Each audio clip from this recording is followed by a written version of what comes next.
Let's cook smoked pork in steamer. Yan. So yan mga wonders, after 30 minutes in low fire, pwede na to. Oh my God, effective.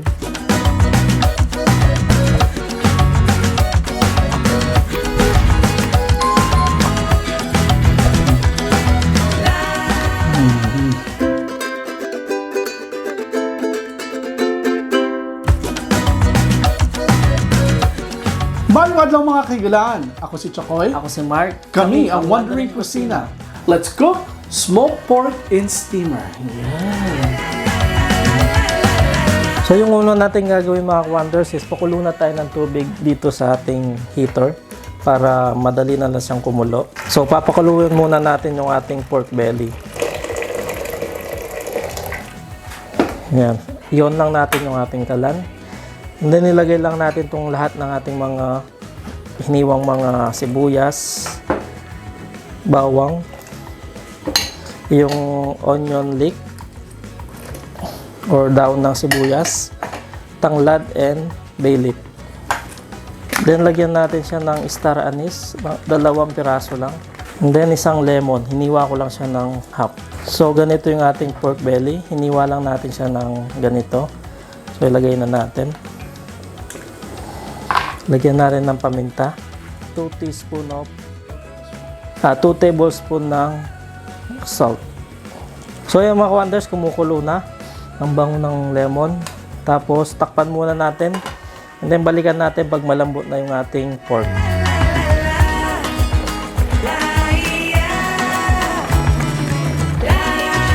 So yan mga wonders, after 30 minutes in low fire, pwede na to.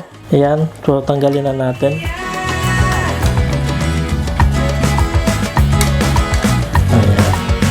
So now palamigin muna natin ng konti and then proceed tayo sa next step. So sa next step natin mga wonders, gagamit tayo ng steamer para sa smoke natin. Yes, kakaiba siya. Yeah, so kasi bago tong steamer natin, so lalagyan natin siya ng foil sa baba para hindi siya mangitim. Yan. So kung meron kayong kaldero na hindi na ginagamit, pwede nyo rin yung gamitin para hindi mangitim yung mga bagong steamer or kaldero. Now, this process of smoking mga ka-wonders is something unusual. Hindi to common. But kasi pag wala kayong ulingan, pwede itong ganitong process na napaka-innovative. Nakita lang din namin to sa Facebook, and we would like to give credit to the owner whom that video was posted.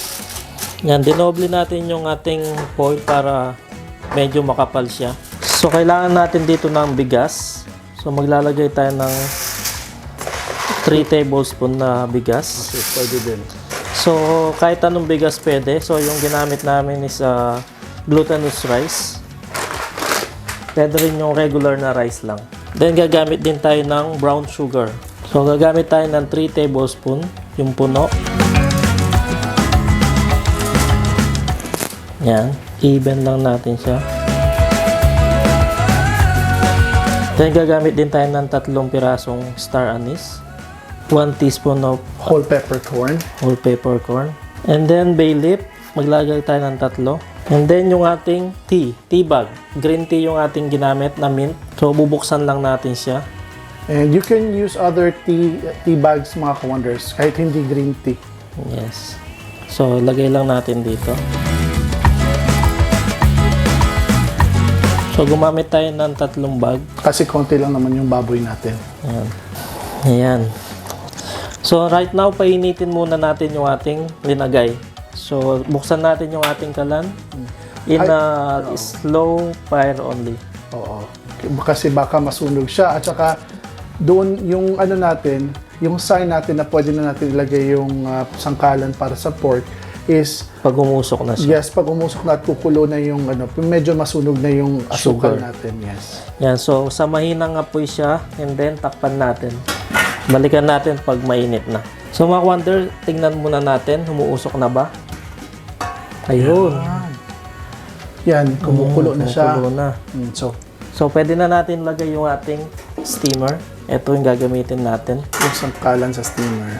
So ilagay na natin yung ating pork na pinakulo. Wala na tayong linagay na ano pa dito, yung pakulo lang. So takpan na natin ng 30 minutes in a very low fire. So wag na as much as possible, wag natin siya buksan lagi. So nakatakip lang siya in 30 minutes. Yes. Pero i-check natin after 15 minutes para lang makita natin. Twice pwede natin siyang buksan. Yes. Okay. Balikan natin after 15 minutes.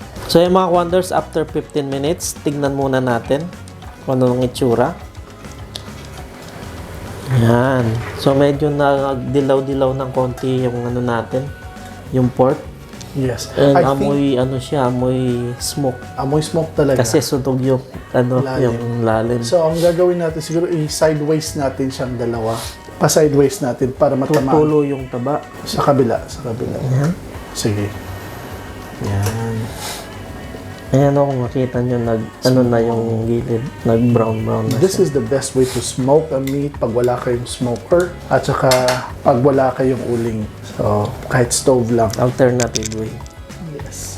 So, let's wait. Let's check after 30 minutes. And after 30 minutes, kung kulang pa rin siya, patagalin pa natin. That's fine. Okay. So, takpan muna ulit natin. Balikan natin after 15 minutes. So, yung mga wonders, after 30 minutes na pag-smoke natin, eto na yung itsura niya. Oh my God! Effective!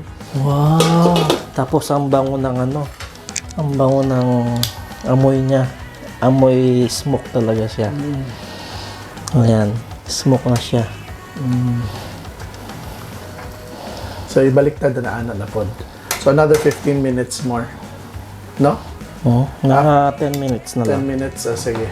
Another 10 minutes. Sige. So, takpan muna natin. And we'll be back in 10 minutes. So, yan mga wonders, after 10 minutes, ayan na yung ating smoked pork. So, pwede na ito mga wonders. So, tanggalin na natin.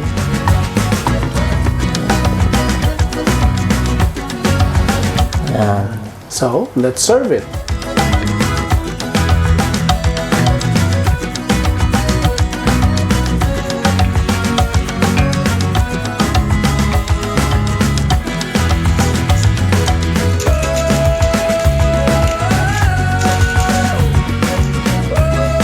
Now let's taste our smoked pork in steamer. Tikman natin. Yan.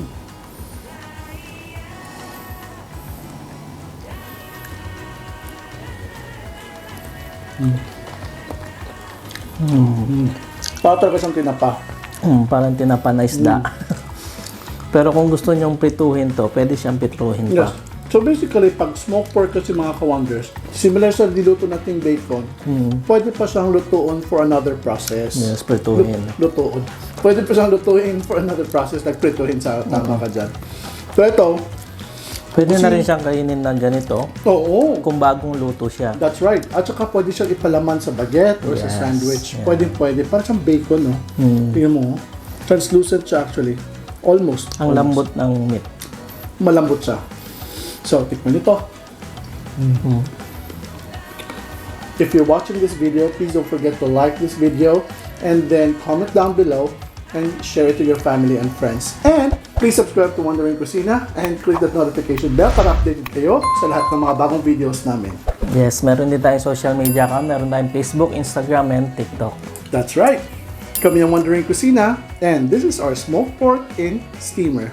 Ako si Chokoy. Ako si Mark. Stay cool, stay safe, stay blessed, and peace.